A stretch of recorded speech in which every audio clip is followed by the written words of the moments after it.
Okay, I think we'll start, and it's it's really a privilege that we have our guest here, and some of you really make your time to come for this afternoon. And my first thought is that whenever you do something new, it's always very scary, and I cannot plan for what is the outcome or what public may think of this. So, distinguished guest of honor, Dr. William Wan, and our guest speakers and friends, welcome to this forum organized by the Very Quiet Studio. This is our third forum on mental health. And I make these opening speeches so short so we can get to the main topic, to our speakers. Most of you will be curious on what is the Very Quiet Studio, where it is, and how does it, what does it do? And why the topic of older but wiser, before we can explain our topic for our forum. My background is actually first degree was in chemical engineering. And I was a researcher in NUS for 3 years, working on microchips. So my research was how to do the bonding inside the microchip layer. So there are many changes in the late 1990s. There's microchips booming, and everything was well. Until 1997 or something, the world had a slump. Samsung threw their chips, blah, blah, blah. And I got a chance, I went to study filmmaking. Of course, like there's some trails behind that. So when I combine what I'm doing right now to what I was doing, I find there was a lot of resemblance between science and arts and humanities and all the things. And I find that we're all interrelated. And if you see in a computer chip, okay, each computer chip is made up of all the engineering. It takes physical science, it takes water, it takes chemistry, it takes physics, everything, all the engineering in one chip. So, and it also has philosophy. If you study the design chips and circuits, the trails and how things are stacked, it actually can come down to our mind, how we think, and how we design things to be efficient. So human intelligence go into all these things, let alone humanities. So there was something inside where we have everything of human intelligence and everything of human philosophies from the products we use and how we relate to many things. So our sense of the world is shaped by one another. That's my meaning. And therefore, just like a little microchip, we are very conditioned. And sometimes we are over-conditioned. We're over-conditioned by too much information. And we're also over-conditioned by non-information, which is a lot of noise. And the difference of wisdom is to differentiate the two. What is important information and what is not information but is not important, to distinguish the two. And if people are not aware, they'll take in everything, or they take in nothing, which is apathy. And I was just thinking, yeah, Singapore, maybe we have too much information. The only way that we can continue is to be apathetic. That means it's not my business, it's not your business. Of course, I'm not saying that everybody should embrace each other and things like that. The difference is to differentiate. And that is the wisdom that I find lacking in a society like an Asian society. So we can buy a new computer, but what if our computer fails? We cannot suka change a life. So whatever we have here, we have to let it continue. And who can help us?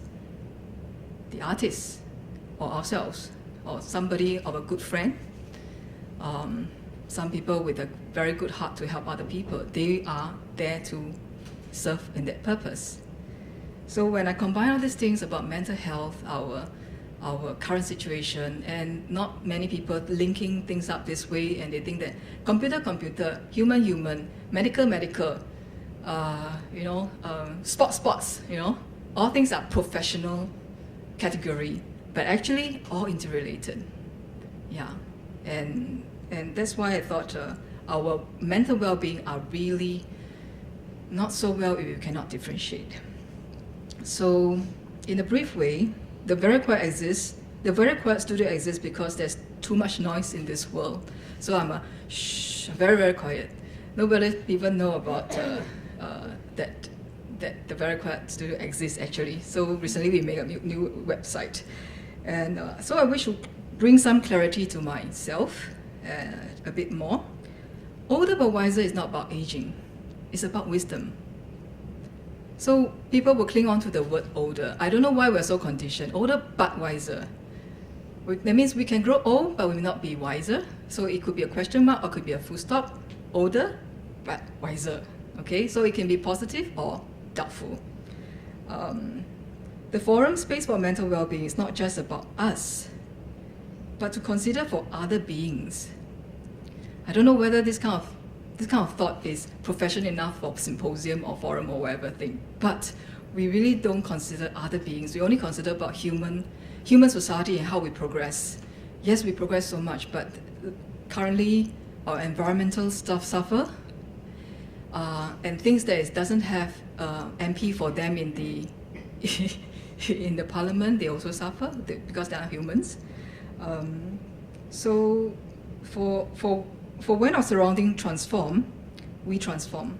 When we transform, our surrounding transform. We also need to meet other people on non-virtual land. So right now, another epidemic to come is we never meet. So to organize to have people to come together is never an easy task, and it's very scary. So you may go to Orchard Road and try to meet people. I don't think people stop for you that easily. It becomes like that. And the scary thing is, it's quite normal in other countries, and it's getting more normal in Singapore. We don't meet, even we're so small. So I give this earliest task to have forum, so that besides talking about arts, which is something so aloof that you can always see from YouTube, you can always go to movies and see other human beings perform for you, but we don't meet. You can never feel the person when you need to. Maybe in hospital you can see a lot of human beings, but that's hospital. Maybe too late. Then you can see, oh, these are my friends who visit me. Like, is that the outcome we want to be? Okay, so for this, hopefully for forum we can have people who interact positively with one another before artificial intelligence take over. So just now when I mentioned about all these microchips, sooner or later with all these influences, artificial intelligence is going to catch up. And if we don't even see that we can expand our space in our mind with creativity, with heritage, with environment, with new ideas how to sustain. It's just expected road for us all. So I'm hoping that we need to solve new and old problems from multidisciplinary approach, and we need to be creative. For if only we are concerned for ourselves, this century is the best time to appreciate the consequences. I'd like to say a hearty thank you to Dr. William Wan. I met him in a very open so-called dinner, but when I first asked him for help, which is I was looking for a space to develop to rehearse my play, and Dr. William Wan, who doesn't know me much, he helped me out with a little room to do that. So our connection was space, and he is currently Kindness Movement General Secretary. He walked his talk, and I don't know, but kindness kindness would definitely help our mental health. We can try it sometimes, it works. So please welcome Dr. William Wan to give us his speech. Thank you.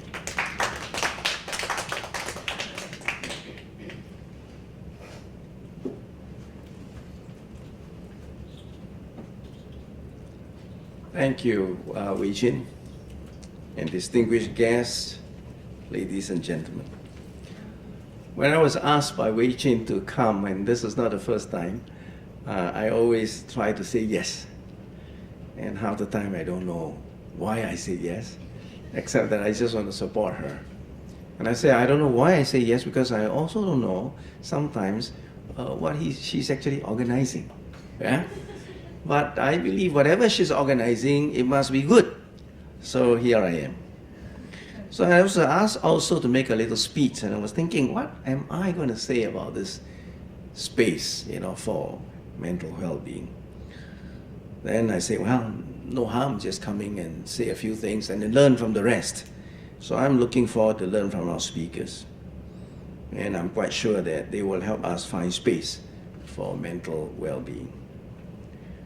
Let me begin by getting some help from the World Health Organization, since we're talking about mental well-being. It now defines health not as the absence of ill health, but as a state of complete physical, mental, and social well-being. A state of complete physical, mental, social well-being. The definition of health has been changing and now includes an awareness of the interrelationship. That's what Wei Jin was trying to say. The interrelationships between social and the psychological, as well as medical factors. The way in which the individual functions in society is seen as part of this definition of health, a holistic definition, alongside with biological and physiological, environmental symptoms. Health is no longer simply a question of access to medical treatment, but it is determined by a range of factors, including the way we create space for ourselves and for those around us and other creatures, big and small, to improve our holistic mental and social and physical health. The way we find and use space, and I like to define space here as in terms also of inner space, the inner space of emotion, the inner space of the intellect, spiritual nourishment. We have Muslim and Hindu and Buddhists, I'm sure, and some Christians. We are a multi-religious and racial society. So there is this interaction of all the different spirituality existing in one society, small as we are. And there is spiritual nourishment. I learn from all different religions, even though I am a Christian. And the outer space as well, the outer space of physical environment. Because when we can find space, inner and outer, to nourish our mental health, it will have long-term effect on our well-being. So a more holistic approach to improving mental health is to take our cues from health-supporting behaviors. Health-supporting behaviors, not health-destroying behaviors. Dance is a health-supporting behavior. Environmental and ecological management, that is for the benefit of all the other creatures, keeping our city clean, which I'm very much involved in, keeping the environmental safe for everybody. That's all part of our health-supporting behavior. Being kind is a health-supporting behavior. In sum, finding and using space for health-supporting activities will ultimately have great impact on us, especially when we as a society is aging. There's nothing wrong with aging. Aging is an inevitability. In fact, I have been telling the journalists and others, stop using the word tsunami to describe the fact that we have more and more older people. Tsunami is a disaster. Getting old is not. One of my mentors is Professor James Houston of Canada, UBC. I did my graduate work there from 40 years ago. He is now 95. And recently he was with me and some of the alumni in Singapore, traveling by himself, still giving lectures at 95, and has completed his 40th book. 40th. Isn't that amazing? And countless academic articles.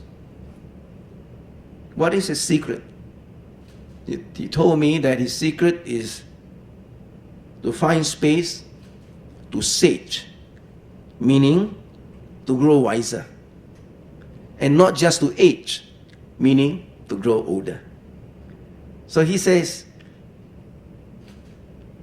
better sage than just age, right? Now that's right on foursquare on what you're trying to do, Wei Jing. And I want to be like him. He's got 40 books, I only got 10 books, I got 30 books to catch up, but look, I've got 25 more years to go, right? I'm 70, so maybe I'll catch up. Thank you. And I still put in 12 hours a day at work. I just signed on with the kindness movement. They wouldn't let me go. I said, it's time for me to retire. They said, no, give us another 3 years. So, I'm going to probably retire at 73, hopefully. But we all don't really retire. We just change our pace and change our work. By then, I hope and trust that all our grandchildren would have completed their university in 3 years. Because my eldest grandson is already in 3rd year engineering. Not chemical, but mechanical. And all of them, 3 of them, will be completing university by the time I'm 73. I believe so, God willing. Besides work, I find space for supporting good causes, like this one. I find time for good people like Wei Jing and my sister, Dr. Radia. I find time to work out every day, and I have a bucket list to do every year.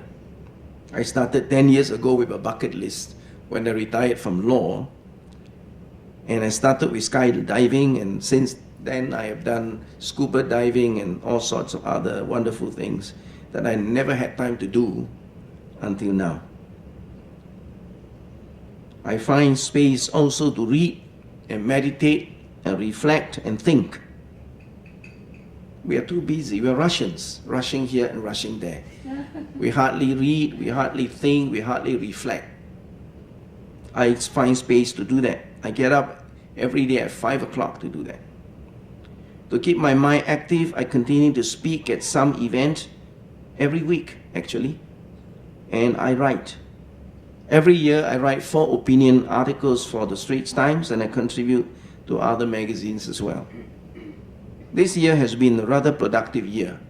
Last week, we launched this book, Towards a Kind and Gracious Society. But I must warn you, this is written from a Christian perspective. The subtitle is A Christian Perspective on Being Good Neighbors. But I'm quite sure that whether you're Muslim, Hindu, or Buddhist, you will also find this helpful. In fact, I'm trying to get a Buddhist and a Muslim and a Hindu friend to write a similar book with a different perspective. A Hindu perspective, a Buddhist perspective, and Hindu, Buddhist, and Muslim perspective on good neighborliness. Even a Sikh perspective, I can find one. I have a few copies here, and they're at $10. If you buy them, I sign them, all the proceeds will go to support Wei Jing. Right? Well, this June and July, I will have 2 more books out. My Best with Honor is commissioned by the Singapore Scout Association. I'm on a Scout Council. I know that you have a Scout group, right? Have you got an open Scout troop? No. Okay. And this book is about outstanding Scouts, Tommy Koh and Professor Tommy Koh and Louis Bao-Chuen and Liu Tan. Scouting has tremendous values, and I want to promote Scouting to the young people. And Scouting teach young people to respect the environment and to take care of it. The other book is commissioned by the Dyslexia Association of Singapore. It's titled Clearly Different, Discovering the Differences, to celebrate their 25th anniversary. It showcases how early intervention helps dyslexic children grow up and achieve their very talented potential. Dyslexic people are very talented, except that they are often misunderstood, misdiagnosed, and they're considered stupid, slow, cannot read. It's very unkind to them. So this book will promote kindness to these people. And yes, I find space for lots of fun. I enjoy simple things like a Scrabble game, listening to music, watching a movie with my wife, entertaining friends with a cup of coffee or whatever, talking about anything and everything. Taking walks through parks and cemeteries. Especially when I'm abroad, I like to walk cemeteries. You know why? Not only is it well kept, but more importantly, I read the epitaph. And it makes me humble to realize that no matter how clever we are, how smart, how wealthy, how powerful, we all end up there the same way as everybody else. There is no room to be proud and arrogant. We're just ordinary people. And I enjoy playing with our dog, Daisy. And most importantly, I find space to be kind, to accept kindness from people, and to start to show and to share kindness with others. Studies have shown that being kind is the biggest boost to our health and well-being and happiness. So, ladies and gentlemen, thank you so much for being here with me. Please find space to develop your mental well-being.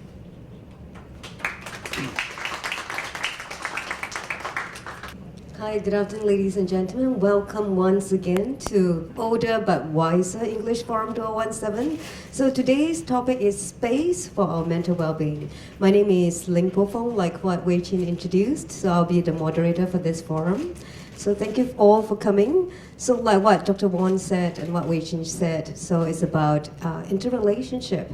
So it's not just between people, but also about physical, mental, social, and about space, about art, about environment as well. So today we're very honored to have 4 distinguished guests with us, and they come from different disciplines but yet interrelated because we are all interbeings. So it's very important for us to see this, and also your presence here. So it's a time and it's a very intimate space, not just for mental well-being but also for interaction. So later we're going to have a Q&A. But first, we would like to have the speaker share with us. So Wei Chin has already done my job. She has already briefly introduced, actually not very brief, it's actually quite detailed. So, so she has made my job really easy. So I'm going to introduce a little bit more about the speaker. So we start with Tony first because he's going to be the first speaker. So Mr. Tony O'Dempsey, so he was from Australia. So he's been here for 33 years. So he is a conservationist. So maybe he can elaborate more about this term, conservationist. So his passion and interest in nature, habitat conservation. So he has been with the Nature Society Singapore for many years, and he's very dedicated in about the fauna and the flora, and also about our habitats as well. So I think it's quite interesting what brought him here in Singapore. So I did check with him just now, so maybe he will share a little bit more why he's in Singapore and his interest and passion. So he has brought with him also all his experiences. So he does a lot of survey on our environment, and also especially in the area on Central Catchment Nature Reserve. So he's been in chairman for the first as a chairman of the vertebrate study group. So and then later as a chairman of plant interest group. So you can talk to him more about the plants and animals in Singapore. And he has also written many position papers as well, and has been published by the society. And he recently participated in the Cross Island Line focus group together with the others. So it's a very formal engagement with LTA. So it's mitigation and also assessment of the impact of what we are doing. So for undertaking geological investigation within the nature reserve. So that's something very interesting because it affects us as well.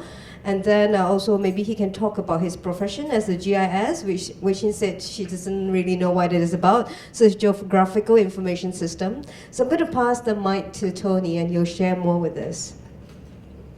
Okay, let's give him a round of applause, please. Well, good afternoon, ladies and gentlemen.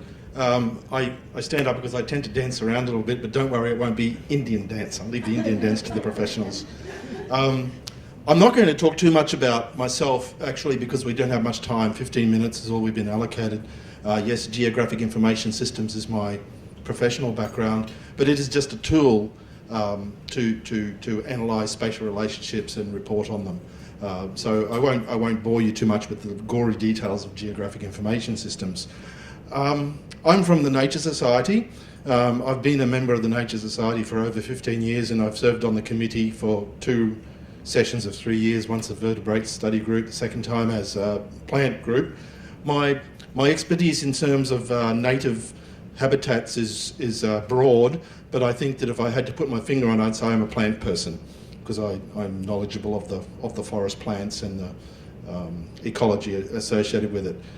I've been a conservationist pretty well all my life, because my father was a logging supervisor and I used to go with him into the bush in Australia since I was 5 years old, so I'm very much a country person. Today I want to talk to you about maintaining the balance between development, conservation, between urbanisation and conservation of nature areas. And I put a question mark there because I'd like to find out what is the balance. I don't know what the balance is, and I'm hoping that you might be able to tell me. Let's go to the next slide. I chose the balance for a reason. The balance is the hand balance that you see the Lady Justice is holding there, because balance is also justice. There's such a thing as a natural justice. It all derives from way back Greek philosophy, where you have Plato saying that justice is happiness. Happiness is also wellness. So there's also the concept of natural law, justice. Not just justice as you know it in the court system, which is justice for humans, but there is also natural justice for everything that's around us, the plants, the animals, the rocks, the sea, the air. There is justice for all of these things. And I think we all too often just focus on the justice for humans. And so this is an important concept. Let's go to the next slide. And I want to start by looking into history. And the first thing I'm going to look into is what happened in China in 1958. Let's go to the next slide. And we have, of course, the Four Pests campaign, which was in 1958 by Mao Zedong, where they were knocking out the sparrows, the mosquitoes, the flies and the rats. Sounds like a good idea, doesn't it? But the problem is that when they started knocking out the sparrows, the Asian tree sparrow, why did they do that? Because it was eating the grain, and they didn't like these sparrows eating the grain. So they bumped them off. They were exterminating them. They reduced the numbers of the sparrows significantly, and of course the other problem that came out of that was they didn't realise the sparrows were also eating insects. So the insects increased. They disturbed the balance. The ecology, the overall ecology got out of balance. They had locust plagues. The locusts ate all the plants, all the grains, and the rice harvest went down. Let's go to the next slide. 20 to 40 million people died. Okay, and I classify death as 100% loss of wellness. Okay, so your physical and your mental wellness. It's okay. We move on to here. Even also in China and Africa, and even in Western countries, we have this desertification. That means through agriculture and uncontrolled development of land, we end up with dust storms blowing sand all over the place, and we end up with infertile land. Balance is thrown out by our activities, the human activities. We who are in charge of the earth, we are the Khalifa, we are destroying the place. I'm sorry I don't have much good news in my presentation. Let's go to the next slide. Here's the African desertification over the last 30 or so years. We're changing the face of the earth. We're on a collision course. Let's go to the next slide. What about global warming? We have the deniers and the non-deniers, but the fact of the matter is that, in my profession, one of my customers was the Federal Mapping Agency of Switzerland, and they have aerial photography of all their glaciers going back 50 or 60 years, maybe longer, and there's very clear evidence that the glaciers are all drying up. And I just picked out these two to show you. Just go back for a second. These two pictures here, one from 2007 and one from 2014. So you can see here's the ice from the glacier. Glacier is a moving ice mass down a valley, and 2014, 3 years ago, you have rock. The glaciers are going backwards, and it's thanks to us. You can give us the compliments for making the changes in the environment that have increased the temperature globally, and that has resulted in the melting of the ice. There are a lot of other ramifications that go along with this. The change in temperatures can result in plants that no longer can grow in certain regions, animals that can no longer exist in certain regions. So we're going to again disturb the balance. Let's go to the next slide. If you look at these lights, this is taken from a spacecraft. I think it was the space station, the International Space Station. Those lights are actually the lights used by fishing vessels to attract squid in the Gulf of Thailand. And, we have increasing populations. Up here you have Dhaka, Bangladesh. Over here, Myanmar. Over this side you have India. Increasing populations, increasing demand for food resources, unchecked taking of natural resources. How do we make it sustainable? Let's go to the next slide. One thing that's turning up is a dead zone. We find dead zones in the Gulf of Bengal. Next slide. We have dead zones around the Gulf of Mexico. Next slide. And we understand the reason for it. We always know the reason for these things. We can research them and find them out. We have urbanisation, we have agriculture, we have industrialisation, and we have nutrients coming down the rivers, ending up in the sea, resulting in plankton blooms, which cuts out the sunlight to the lower levels of the ocean. Of course, all the little animals down there die, and then we end up with the dead zones. Once the small animals die, the big animals will starve to death. Starvation is the thing we're causing. Just recently, here's the Lingyu Reservoir up in Malaysia. It's been in the news lately. It's empty. It doesn't have any water left in it. If we go to the next slide, we can see that there's a downward trend on rainfall in Malaysia. Wonder what's causing that? Something we've done? We can't always know exactly what we've done, but we've certainly done something. Let's go to the next slide. What about the Southeast Asian haze? Now, everybody has experienced the haze.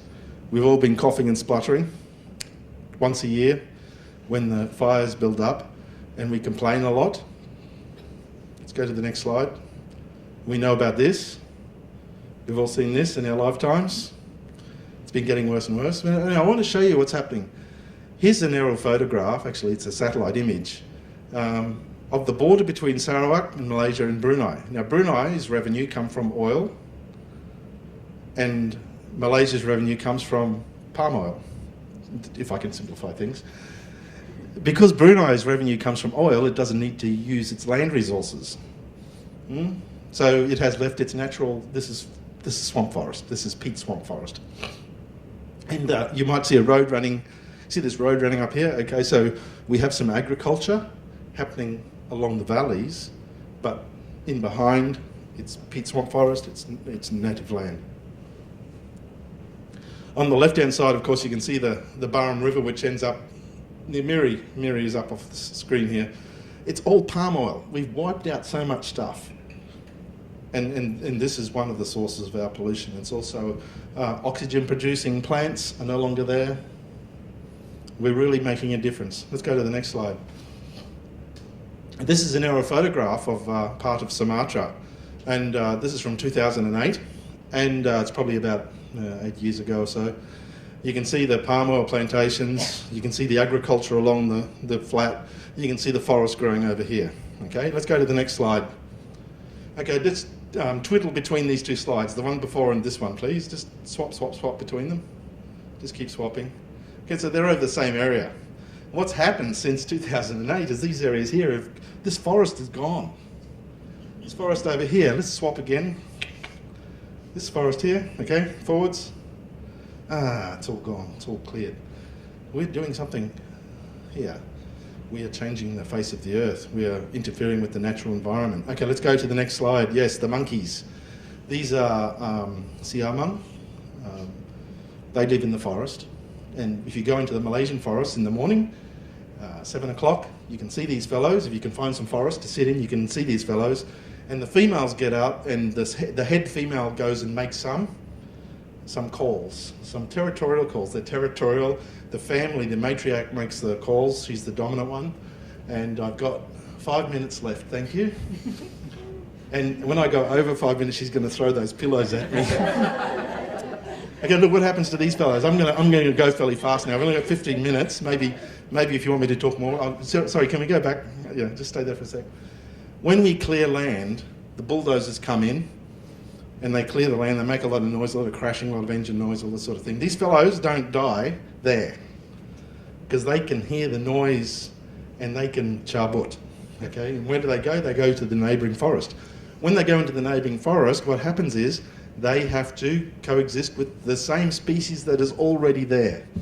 Okay, so what happens? The resources are not enough because previously there was balance and now we've been thrown out of balance. We have twice the number of siamang trying to use the same amount of food resource, and so guess what happens? They become malnourished. They don't die straight away. They don't disappear.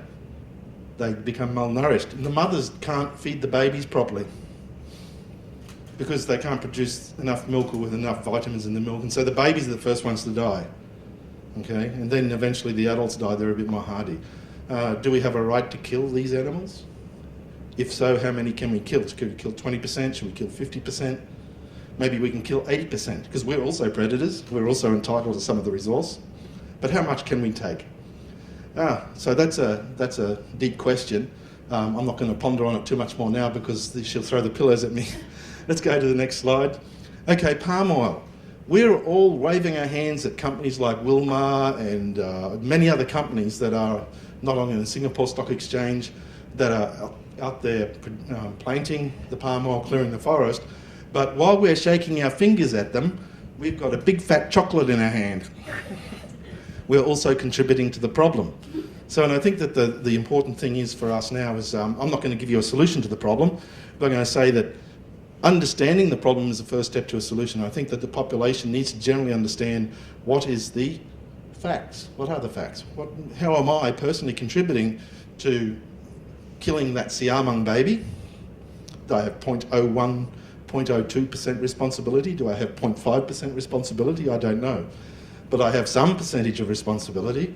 And when I buy the chocolate or I buy the detergent or I biodiesel, uses up a lot. Everybody says, yeah, let's use biodiesel, let's be green. But the biodiesel took up a lot of space to grow and killed the animals. So can we take 20% of the animals? Can we kill 50% of the animals? How many of the animals can we kill? Let's go to the next slide. Okay, here's a whale. Why is it dead? Because it's got garbage in its stomach. Let's go to the next slide. Welcome to Singapore. Okay, there's a coastal cleanup happens every year. Here's something people can do if you really want to contribute. You can go and join the coastal cleanup and clean up all this nonsense that comes up on our shores. Let's go to the next slide. This is Singapore.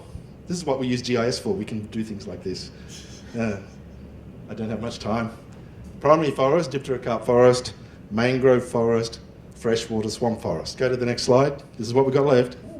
Hey, we've modified our environment. How much are we justified in taking? How much should we leave? 20%, 50%, 80%? I don't know. Let's go to the next slide. So what is the consequence of this modification?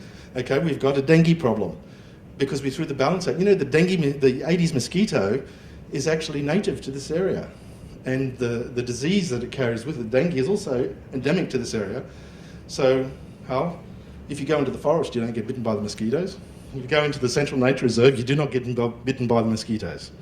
You come out to Queenstown, you're going to get bitten by mosquitoes. Sorry for those of you who live in Queenstown. Why?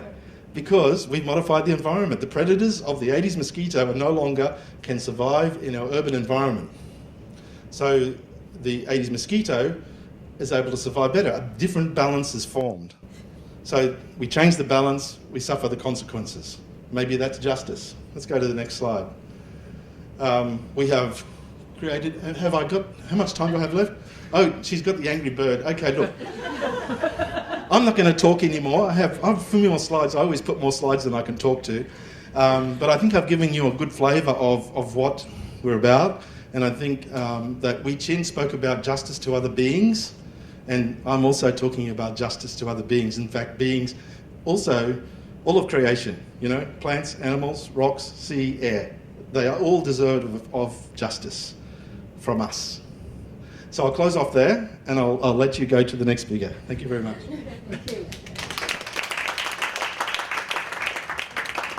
Thank you, Tony. So that was really insightful. So we see how urbanization, industrialization, and our human activities in general, how we affect the environment. So from the big picture of the world, he zoomed in all the way to Singapore. So because we look at the world, what has it got to do with us? So when he come in right to Singapore, and this is where, wow. So our actions do affect our environment, and in turn, it does have an effect on us as well. So it is a cycle, you know, the whole system. So it's really good food for thought. So he didn't provide the solution, but like he said, is knowing the facts, understanding the facts, and know that our action do affect. So like it's the consumerism as well.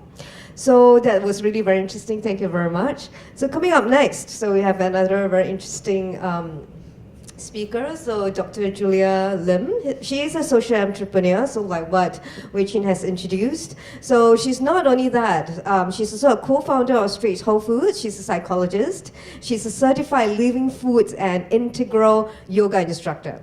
So she has served 20 years at MOE, so in different capacities, ranging from teaching, counseling, research, and also school leadership. So she felt the calling to holistic wellness in 2011, and after a transformative process of personal awakening, so she's guided, you know, by her passion for vibrant and very conscious living and helping others find fulfillment and actualize potential in life. So that's really a very, very big vision that you have, and I'm sure that you're working on it now, because I just saw your poster recently at my hotel. Yeah, so she's teaching and she's really sharing her knowledge as well. So she's passionate about environmental work and that's sustainable and the ecology in the approach. So something very interesting is her company is creating products and she's tapping from the resources from the rainforest, but also at the same time giving back to the rainforest to make sure that it's sustainable. So I'd like to hear from her more about all these that she's doing. Let's give her a big hand.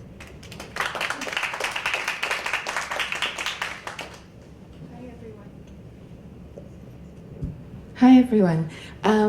Where's Tony? Tony's there. Hi. I wish that you would go on and on, because I think for your talk, you had already covered quite a bit of ground. I don't pretend to be an expert in any way. I was a geography student and a geography teacher for a while.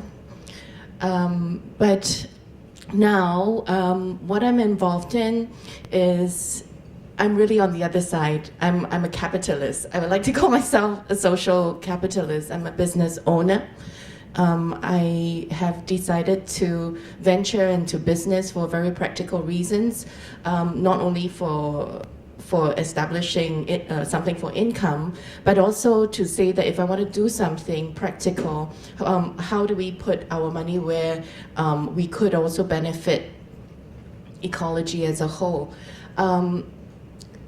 This talk, you know, it sounds big, no frills sustainability, everyone is a custodian. I think it's actually very, very much in tune with what Tony is trying to say just now as well. Well, there's no solutions, because really it's really a habit of mind. I think it's really a habit of thinking. It's a way of seeing the world that is going to probably in any way maintain, I wouldn't say maintain, or even find some progress in the way that we have approached our whole environment, okay? this one. Okay. Well, my company, Straits Whole Foods, we have established it to find some business causes that we can do to support not only health in people, but also hoping that our products can also feed where the funding can go to help sustain and maintain rainforests and to keep them stable and not declining like what you saw, but it's diminishing at a rate that is really very astounding. Now this forest fires and haze that is really impacting us yearly, that is decimating wildlife. We in Singapore actually has quite a lot to play and can do quite a bit too. And it's no wonder that it's visiting us every year. I understand, this is really off the record, that a lot of our government decisions, years past, when our first economic decisions came about, our monies went to also support of a lot of these companies that went on to claim a lot of land for palm oil use and so on. So, what I'm trying to show you today is that the the foundation that we're working with, the Masarang Foundation, I'm only here to tell a story, okay, a way of thinking, a way of broaching solutions that is inherent in the individual, in how we make decisions, be it in business, be it individually, and so on. That we should think in a systemic way, that we should think in an ecological way. Now, the project that I'm working on, the Masarang Foundation, there's a lot of wildlife that is affected by the slash and burn. If not, then, the burning of the forest also because of forest fires. And the forest fires is not only because of traditional slash and burn agriculture. If you understand, Indonesian farmers and indigenous people cannot sell their land. Business people cannot buy land directly from the government. They can only buy it from people who have owned the agricultural land for several years. So, of course, they go the opposite way. They'll buy it from farmers, and the farmers, once they sell the land, they go on to take more land. So this is a cycle that is not ending. And if we have to stop this cycle, we have to think ecologically, we have to look at where the problem lies and help the people that need helping. Well, just to give you a flavor, okay? When the forests are decimated, are cut down, not only are, the monkeys affected, the seas, the turtles, even the babirusa, things that we don't often think are ecologically contributing to the sustaining of the rainforest, all of them just goes. Even the macaques, like what Tony was saying, the monkeys, they move. And when I went to Sulawesi, they were showing us that actually the range of the species of the macaques, they are really, really decreasing very, very rapidly. From, I think, more than 14 major species, it is already going way down.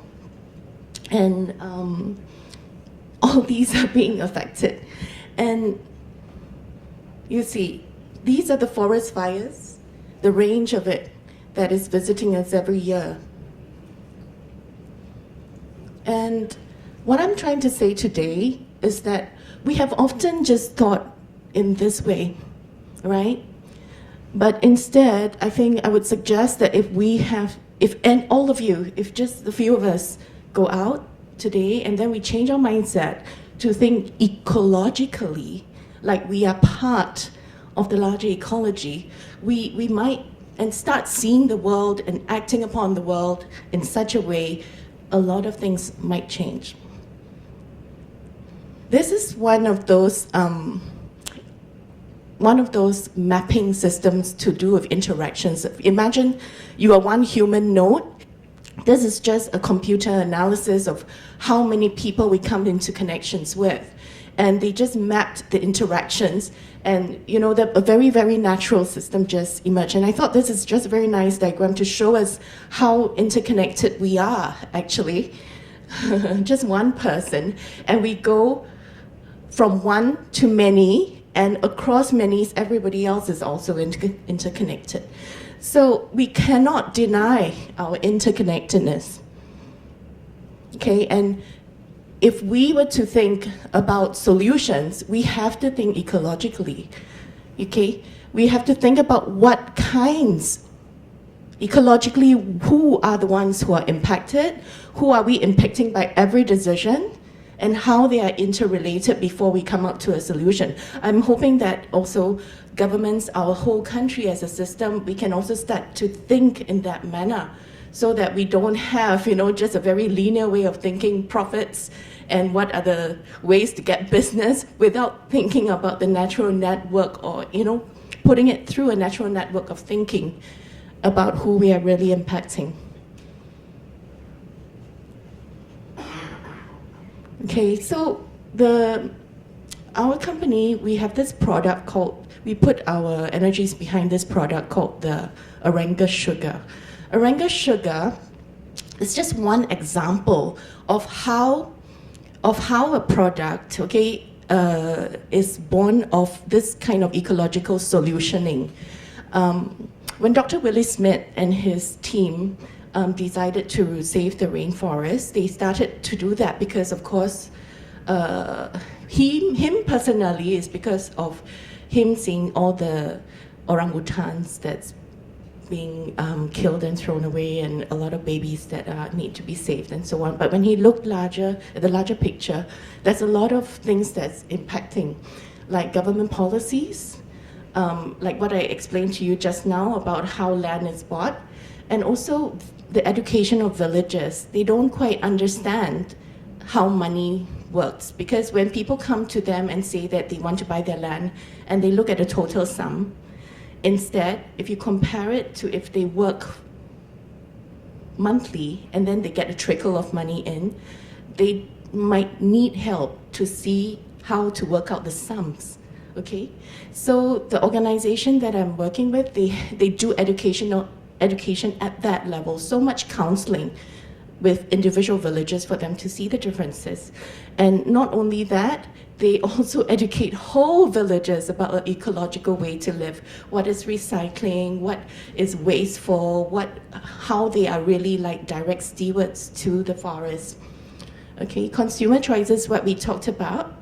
Okay, how when we buy things, when we put our money for our products, what is our consideration? Is it really the cheapest products? Now I'm on the other side of the fence. I just came out for fun to try to explore different ways of living in the world. And as a business owner, as a food producer, a lot of the times when we discuss new products, we come to a list of ingredients. At every juncture, I realize that there are always cheapest options. And the cheapest options that come usually will make you culpable to a lot of things, like what Tony was talking about, like palm oil, okay? Like choices that will be cheapest, the cheapest that might have the most heaviest environmental impact. But if your company doesn't have a policy to weigh these, then you know what kind of decisions might happen. So awareness raising, when we think about practical actions, we have to think about who, let's say Haze, who is it, who are we impacting? Is the villagers? We also have to look at business owners. We also have to look at the livelihood that we provide the indigenous people, and so on. So for example, I just tell you the story about this tree. So Dr. Willie Smith, they saw that the tree might be a solution for the rainforest because it grows wild. It is not a tree that you can grow in a stand. So apparently, the indigenous people with their skills have to be employed to go and tap it. And not only that, of course, this sugar is supposed to be low glycemic, healthy, and so on and so forth. But these indigenous people, when they are able to tap it, they are also able to see their roles as stewards of the rainforest. So when they do that, of course, they have a livelihood, but at the same time, there is also a product to get them some honest money to live by. And beyond that, the foundation also thought about carbon footprint. So the sugar is being dried not by biofuel and so on, but not by burning the usual way, but they have situated their forest next to a geothermal plant. So they use the the wastewater of the geothermal plant to pump it into the pans to dry the sugar. So, yeah, and these are just some examples of how, when a decision is made to find a solution, this is one of the very elegant solutions that I came about. So that's why we wanted to help them. Okay, so this is the Masrong Foundation that we are working with. That's the geothermal plant. And this is the kind of sugar that once you dry by the geothermal heat, it dries to a natural granular form. Okay, so they have also tried to cut down the employees that they employ, and then the farmers that they support, are growing every year. The trees saved each year, and so on. So they keep track of these, all right? And then these are the different things that I talked about just now. Employment, fair trade, community, health, energy conservation, restoration, and so on. So they plant new seeds as well. So there are many, many considerations. I could go on and on to give you more details, but I think I will have to stop here because I already got that angry bird. So, yeah, I'm sorry if it's a bit scattered, but we'll have a further discussion about this. Thank you very much.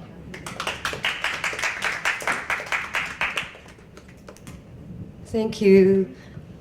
So Julia has shared with us about making consumer choices. So I think each of us every day we are making the choice.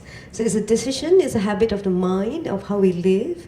So of course, it's very natural for us to choose like the cheaper one, the more convenient one, or even throwing a piece of paper or plastic away, just throw away, So do we recycle? Do you think about that? And the impact of the environment, and also how adversely also affects us. So it's about making the right choices and the real price to pay for all these consumer choices. So thank you for sharing that. So next we're going to have another speaker. So that's Ms. Shantarati. She's an Indian dance artist as well as a cultural activist. So she's going to share with us about space and creativity. So I think it also we're going to learn a lot from her as well. So she's born and raised in Singapore, and she started her pas de deux with dance at the very young age of 5, and sparking a very long and passionate relationship that not only spanned for 40 years, but also brings her around the world to share about her passion for dance. And she's also a teacher, a choreographer, and also a filmmaker. So she's really multi-talented. And she had very exclusive training before under a lot of dance gurus of India and Singapore. So I'm going to, because it's really a long list, I'm going to name a few. So it's like Guru Pamashri Adya Lakshman, Paman Bhushan, Kalanidhi, Narayanan, etc. So you can read it in her bio. So we're going to have her share with us about space and creativity. Ms. Shanta, please. Thank you.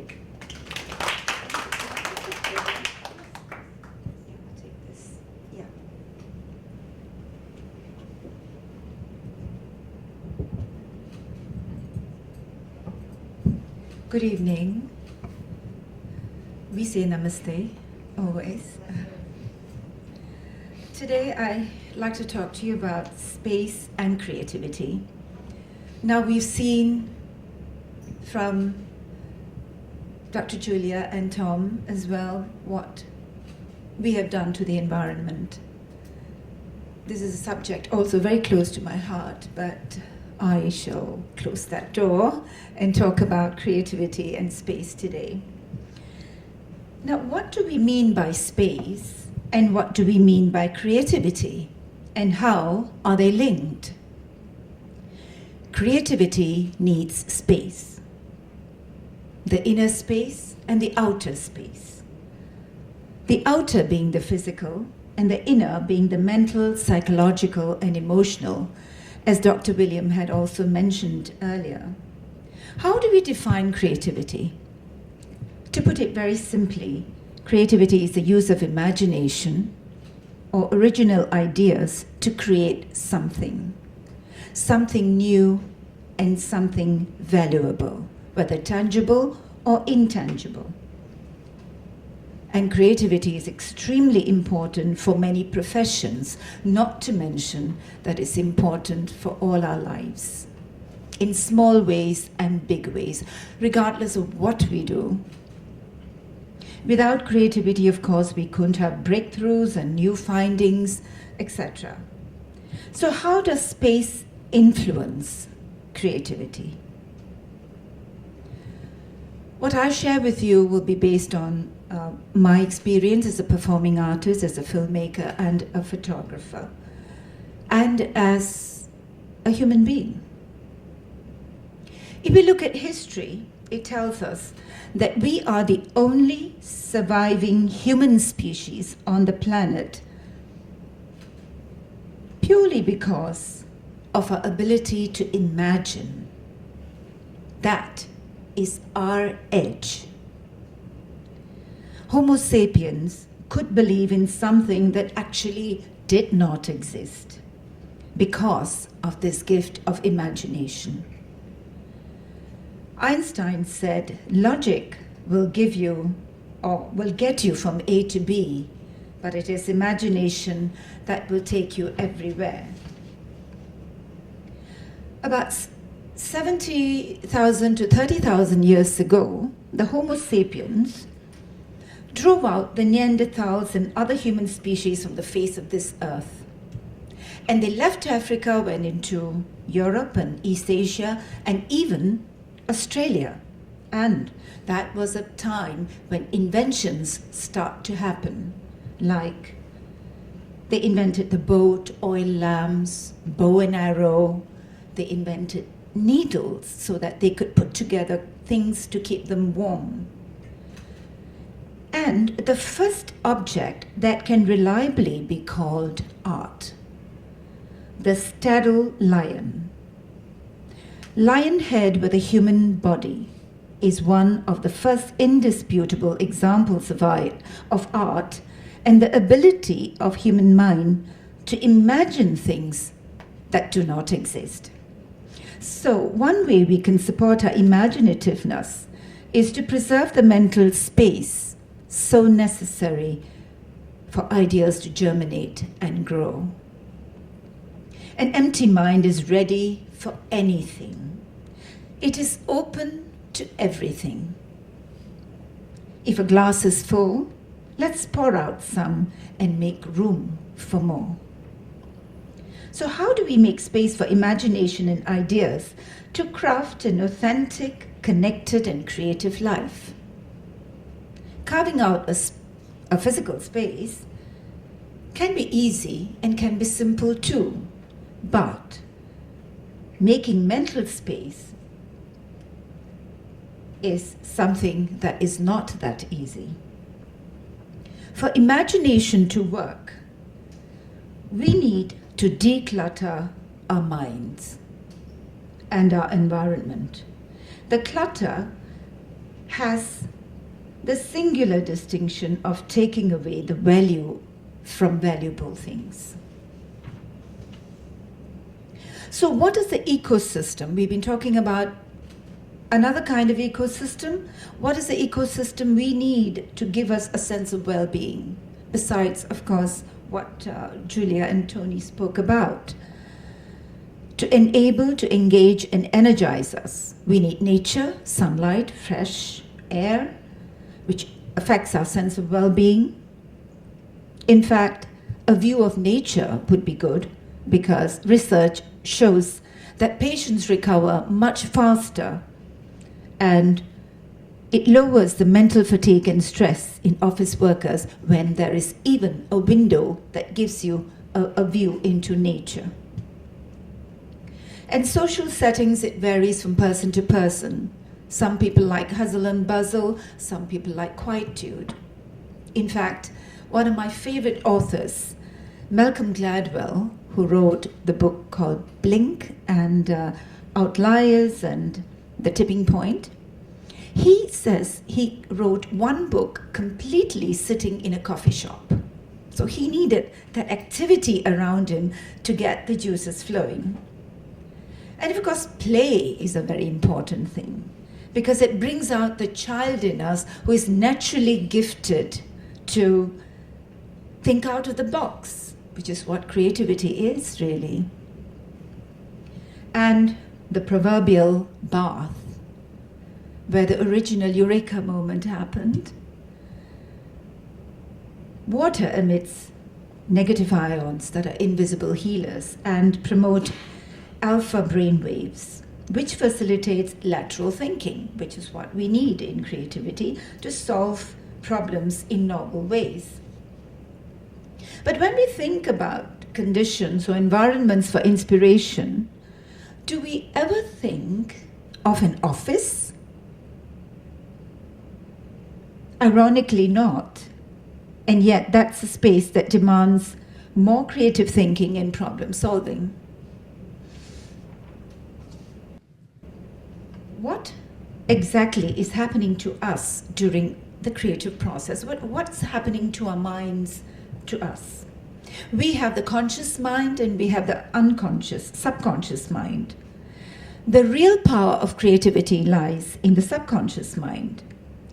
If we focus intently on a task at hand, the conscious mind is at play. But if we were to move away from that and do something else, the subconscious mind kicks in.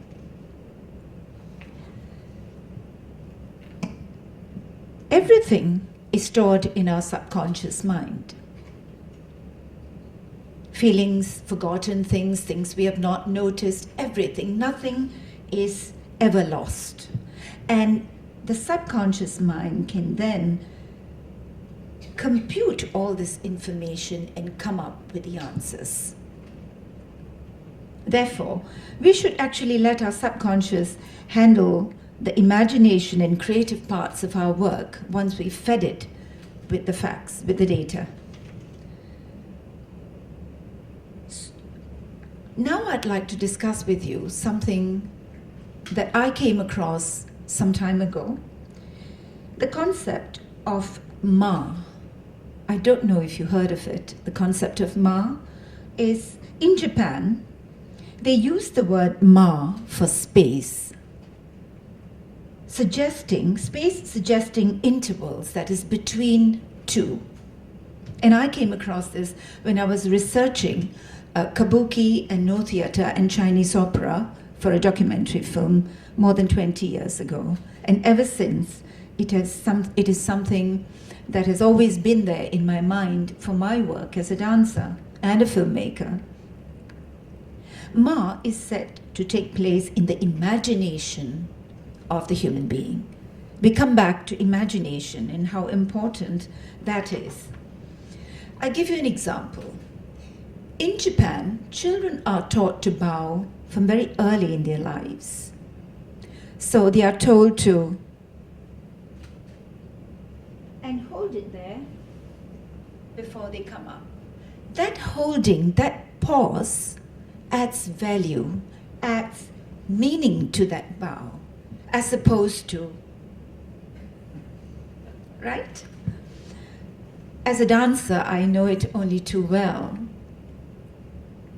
To give you a simple example, let's say heroine opens the door and sees her lover standing there.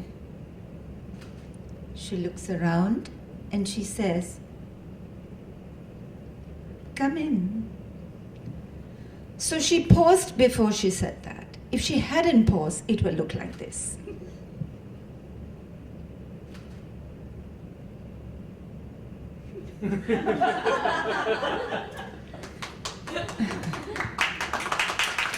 Thank you. For painters or photographers, the pause, the ma, is negative space. In music, after a crescendo, when there is a silence, it adds altitude, it adds value to the music. If there is no valley, how do we measure, that's a small meow, measure the height of the mountain? So too in cinema, if you have non-stop action with no breathing space, after a while it numbs your senses. But if there is a pause, then the tension building in the film can grow into a wider dimension. Actually, in Japan, it's amazing how architecture, fine arts, drama, gardens, everything is called the art of ma.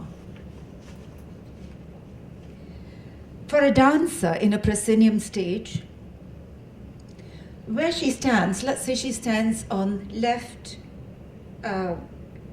stage left, where I'm standing, if this is a stage, this space around me will be the positive space, about 30% of the space. And the rest of the space is negative space, 70%. It is this negative space which is essential, and it defines and refines the positive space. If you are a photographer also, you will know that. But the dancer doesn't stay still. She moves around and she energizes the whole space. That's dynamization of space. That is when the dance actually happens. In cinema, on the other hand, it is not real time or real space, as opposed to a performing stage where it is real time. What I'm doing now, where in cinema, it was shot at another time and space and shown to you as happening now. So it is an illusion of reality. And in cinema, of course, needless to say that we use a camera to speak, to tell stories as well. Larger images, lower, bigger, etc. And I'm not as qualified to say about it except to appreciate the works of the master craftsmen, the great filmmakers like Akira Kurosawa or Bergman or Tarkovsky and people like that. If you ever get a chance, do take a look at their masterpieces. Now, utilization of space should be balanced and aesthetic to create a sense of comfort, which is essential for well-being. Now we come to balance again, which was mentioned earlier by Dr. William Wan as well as Tony and I think Julia too. Balance is something that applies to all areas of life. The middle path, as Buddha said, is what is called balance, to me, my understanding of it. And for instance, in a room, if you have a television and a sofa and a table and a chair, it's all, oh, that's a very fierce one. Table, chair, everything is scary. I better hurry. And then it's placed nicely and you say, wow, that's aesthetic, it's beautiful. And it makes you feel comfortable, makes you feel nice. The moment you push all of that to a corner, now the space remains the same, but the composition has changed. And then, how would you feel? You would feel different, wouldn't you? So, placement of objects is, of course, very, very important. Now, to maximize creativity, they say you have to enter a flow state when everything just flows. Have you heard of the Mozart effect? Has anyone heard of it? Okay, lovely. Well, I'm glad you have, because research says, or indicates that Mozart music may induce a short-term improvement on performance of certain kinds of mental tasks known as spatial temporal reasoning. Hypothesis is that listening to Mozart music makes you smart. So, we may want to try it. Some may scoff at the notion that can be maximized. Much in the same way as we would say a debate rages over whether you can actually teach rhythm to a bad dancer. Can you say the right paints can make a good painter? So it is the same dichotomy there. I guess dazzling innovation might be more likely the product of talent and providence. So now I want to say a few things before a lion pops out of there, is a flow state. What is this flow state that we need? It is when you lose all sense of time. Your ego vanishes and you become one with the task in front of you. We talked about ego earlier too, was spoken, because this ego thing is a very tricky thing. And you might want to look into your own egos, see how it's behaving. Of course, we need to harness this consistently to be creative. And for that, I suppose we need the right conditions, like define a clear purpose. Vague purposes don't trigger the flow state. Identify compelling motives. As students in school, when we like a subject, we do well in it, we score well. When we don't, we score badly. So this is what it is. Yeah, it is not compelling enough for us. And to architect a worthy challenge, a task is too easy, we take it for granted, take it lightly, don't do it well. If it's too difficult, we find a way out. We say, quit the job. We say, end the marriage. We run away from it, right? Easy way out. But the trick is to modify a task to adjust the challenge levels, like adding weights to the bar. So that is what would trigger us into a challenging situation and creativity. And of course, a conducive environment, which varies from person to person, whether it's a coffee shop or whether it's a nice garden. It's a very personal thing. And you might want to also experiment with the type of music that actually moves you or triggers you into creativity. An allocation of committed blocks of time, and show up to meet that time. Because what they say is you need at least a minimum of continuous 3 hours, if not 6 hours, which may sound like a lot of time, but once you're cranking away at a glorious flow state, you barely notice the passage of time because you are in an altered state of consciousness. And prevent interruptions and distractions, of course. Pretend that you're going into a cave. You don't want to be disturbed. Clear the unwanted stuff. Switch off your phones. Don't even look at it. And close all the other programs that you don't need and concentrate only on the one that you know, instead of flitting from one program to another. And respect the value of your creative periods and don't permit yourself to be interrupted. Don't give yourself that permission. Revoke it.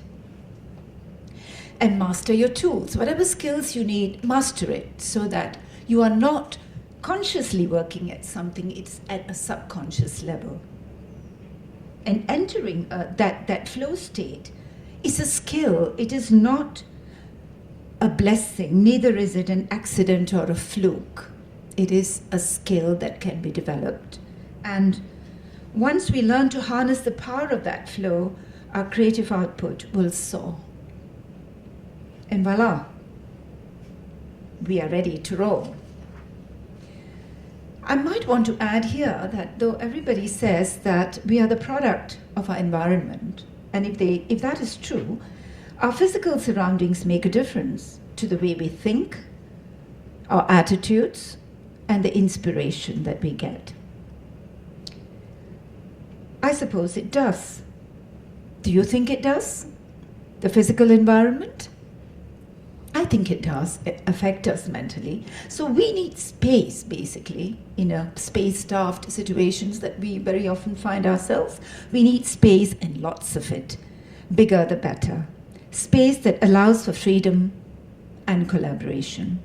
And let there be light to show us the path.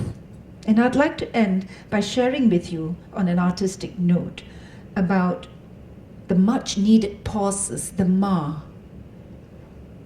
And I quote Isaac Stern, the famous violinist and conductor, who said, for music, that little bit between two notes, silences that give it form.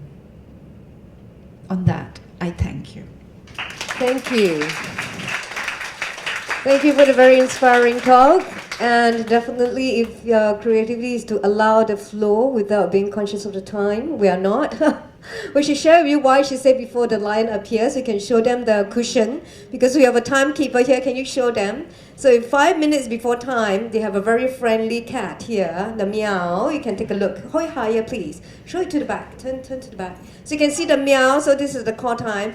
But for the last 1 minute, they're going to get a very fierce hour.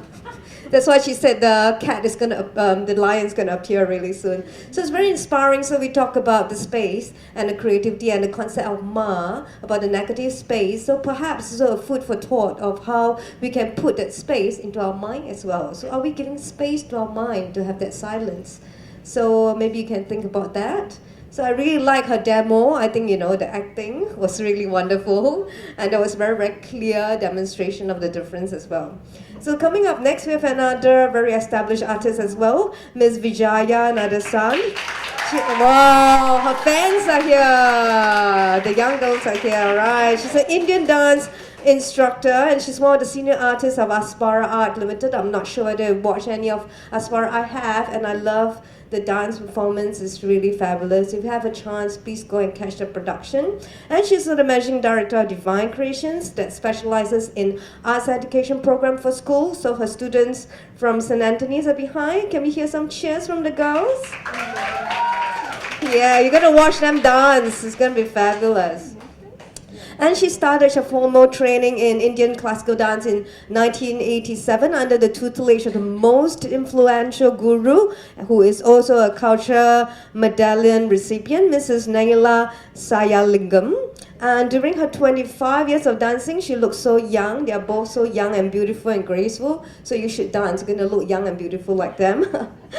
She also joined PA, People's Association, from 1990 to 2000, and later become one of their senior dance member, gaining experience in multi-ethnic, folk, and also contemporary dance forms. So, and her Bharatanatyam Aragetram in 1999 has paved her active involvement in many dance productions of Aspara Arts and also PA.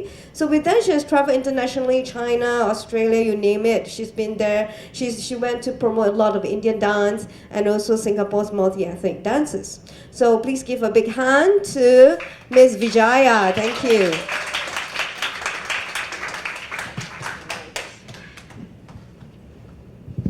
Okay. Well, we were speaking on space, especially for the mental well-being, and I think my fellow speakers have actually touched on maintaining the space in many ways.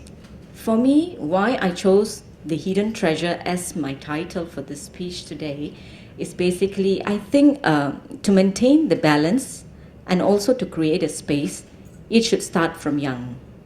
So if we're going to start from young, I think a lot of problems we can find some solution, because I think the youngsters are the budding people who need to know the knowledge, the wisdom, they have to carry it from, and through their growing stage, I think they will be able to find for us a solution. So the hidden treasures are nowhere, they're just right in front of our eyes. They come in a form of children, grandchildren, and they're there as babies too. Right, so that is the reason why when we started on this collaboration with, I think Wei Chin mentioned about the collaboration a year ago. I find that the older but wiser theme was a very interesting theme that was brought to me by Wei Chin. And we spoke a lot on how do we create the space, how can we actually make this space for the elder generation, the older generation, but in order to touch the older generation, how can we weave in the other generations inside? So that is when I decided that I should bring this theme forward to my students. So that's where we actually shared some of the pictures and the paintings from Wei Chin's The Very Quiet Studio, and I showed it to some of my students, and I actually worked with my St. Anthony's students, actually they are dance students, learning Indian dance as a CCA with me. The beauty of this school is actually most of my students are multi-ethnic group. They not only come from only from the Indians. I have a lot of other Chinese, Eurasians, and Malay students in the Indian dance group, right? So when I brought in these paintings, and they saw the elderly pushing the cart, they saw the elderly sitting down and just gazing away, and there were so many other paintings with regards to the elderlies. So the next question that came up from them is, why are all these elderlies looking very somber and very sad? So then I asked them, so how do you expect us to look at them? So they started to relate stories about their grandparents. And slowly, the solution came out. That's when the girls actually realized, Mrs. Wee, I think we are not giving some time or spending some time with them to gain their knowledge. We are not making use of their wisdom. We have only taken them as grandparents who are there to shower love, to buy sweets, to look after them, or bring them to school, babysit them especially. But none of them actually realize as they start growing older, they are the one who's creating the space between the grandparents and themselves. Because as they grow older, so many things are happening in their life. Their secondary school, college, universities, and their own exclusive group of friends. So where is space for the elderlies at home? So we are not looking at them. So that is when they started saying, okay, I think we have come up with a theme for this dance, Mrs. Wee. And I asked them, what is that? Let us take the lotus pond. So it was a very beautiful thing that they came up with. They said, we will create a dance based on a lotus pond. So when I asked them, they said, we have come across a lotus pond near KK Hospital. Sorry to say, of course, nature, we have only seen one lotus pond so far. So one of the students said, yes, that is the only lotus pond that she has come across. When she was young, she used to walk past that because she used to accompany the mother to KK Hospital when the mother was pregnant. So she said, we used to walk past that. When there are no flowers, nobody bothered to look at the pond. But when the colorful flowers bloom, everyone stands there to admire the pond. And nobody seemed to see there are lots of life happening inside. That means within, deeper. Nobody realized that. So that is how actually this whole dance came about. So my girls will be showing the first part, that is the pond. Then comes the livelihood of this lotus that is coming out. And then lastly, I have a beautiful dancer here with me, my assistant instructor, Ms. Ruby Jayasilan. She will be expressing 3 poems that we have extracted from the Very Quiet Studio. And I think I should actually mention it. They are basically Chinese poems from Wu Wei Chai. I think y'all can see these poems from the Very Quiet Studio's website. Yeah, they are there actually. And Wu Wei Chai actually wrote on dignity. Dignity is a very, very sensitive topic actually, I think so. And I think when it comes to the elderly, that matters most. And if we give them the respect and the love, I think they feel dignified, and that's where the wisdom is shared, right? And the next one is the poet Du Shu Cheng. I hope that I pronounce it correctly. Yes. Okay. Actually, from him, I chose 2 poems. One is Discerning Eyes, and the other one is Affection. And it's so closely related to what my girls have actually related. They told me about their own grandparents, and I thought that these 2 poems actually resemble what they have actually shared with me. So the dance was based on that, and Miss Ruby will be actually portraying that part where she will weave in the poem into the dance. Right, so I don't know how much you can actually see the connection because my girls are not professional dancers, but they are beautiful in front of my eyes. So I thought maybe I should just show how well they can dance and how much they can relate the poems to their dance, right? So that is the thing. And why did I say realization of the hidden treasures? So this is where my topic is coming in. Hidden treasures here, I notice, is the youngsters and the elderly. The elderly didn't realize that the younger ones are here and they are to impart the wisdom to them. And the younger ones don't realize that the elderly are there not only to show love, but to share their wisdom with. If the two can bond together at the stage where they are growing up and exploring a lot of things, we can find solution to many problems. It's not only society, ecologically, and creativity comes out. Ms. Shanta spoke about creativity. And I emphasize a lot on my girls on creativity. It's not as part of our dance, or as an artist, we actually propagate creativity. But I think each and every child needs to grow with a lot of dreams in them, right? So that is the reason why I always encourage them to recreate some dance. I encourage them to be confident, and I encourage them to dream. Dreams helps them to create a lot of things, right? So that is the thing. So hidden treasures they are there right in front of our eyes. It's just a matter of whether we are seeing them or not. If we can find them, of course, solutions are found. That is the thing, right? So I think my speech is a bit short. I would rather show you all in a dance form. Thank you very much. A big hand.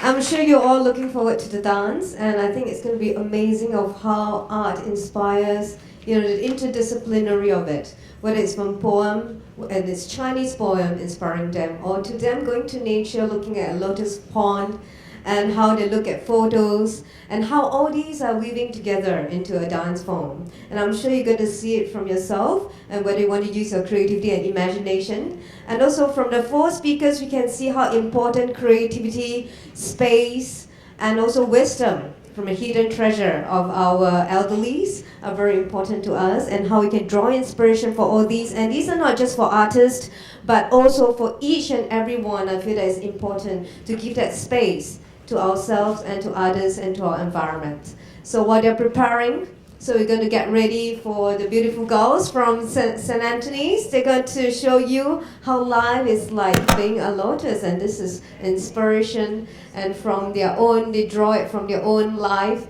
experiences. So let's really give them a big round of applause, please, for St. Anthony's Convent Girls.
A big hand for the dancers and Anthony Canossian Secondary.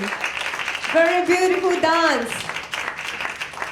And the creativity and the beauty they express in really in the space, you know, the limitation of space. So you can see them and they were still keeping their beautiful smiles. Let's give them a big round of applause again, shall we? And the teacher as well, really beautiful, I really enjoy it. Big smile, everybody. Happy. Alright, let's put somebody face. You know, so make it 1, 2, 3. Come on, yay! Thank you. Lovely, thank you. And for those who have taken our photos, please feel free to share on your social media. Hashtag us, the Very Quiet Studio, and make, create more awareness. This evening we're going to have a Chinese forum for those